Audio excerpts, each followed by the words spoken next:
চিরিরবন্দর থানার অন্তর্গত শ্যামনগর স্থান। আজকের এই তাফসীর কোরআন মাহফিলের সুনামধন্য সভাপতি, সভাপতির নাম জানি না, মাওলানা শামসুল আলম, আল্লাহ তাআলা তাকে হায়াতে তাইয়্যিবা সিহাতে কুল্লিয়া কার দান করুন, সকল বলেন আমিন।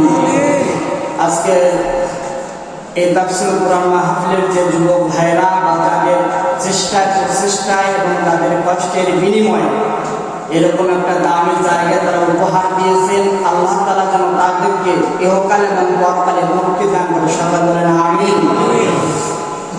যে মানুষগুলো কথা বলার সুযোগ দান করলেন, আল্লাহ তাআলা তাদেরকে হযরত ওমর, আবু বকর সিদ্দিকের মতন কবুল করে, সকল বলেন আমিন। আমি যতটুকু জানি আজকের এই মাহফিল কয়েকটা সম্ভবত লোক অথবা কয়েকটা বাড়ি নিয়ে সম্ভবত আয়োজন। আল্লাহ তাআলা যেন তাদেরকে কিয়ামত পর্যন্ত এই জান্নাতের বাগানকে আয়োজন করার তৌফিক দান, সকল বলেন আমিন। আর একবার বলেন আমিন। আমরা শুনতে এসেছি কি বলেন তো ভাই? আল্লাহর বাণী। আল্লাহর বাণী। আল্লাহর বাণীর নাম কি? কোরআন। কোরআন নাম কি? কোরআন। না ফাযল আমল, ফাযল সাদাকা, মুনতাকাল হাদিস, এগুলো সব মানুষের বানানো লিখিত, কিন্তু আল্লাহ তাআলার তরফ থেকে যেটা একটা হুদাল লিন নাস ওয়া বাইয়িনাতিন মিনাল হুদা ওয়াল ফুরকান, আল্লাহ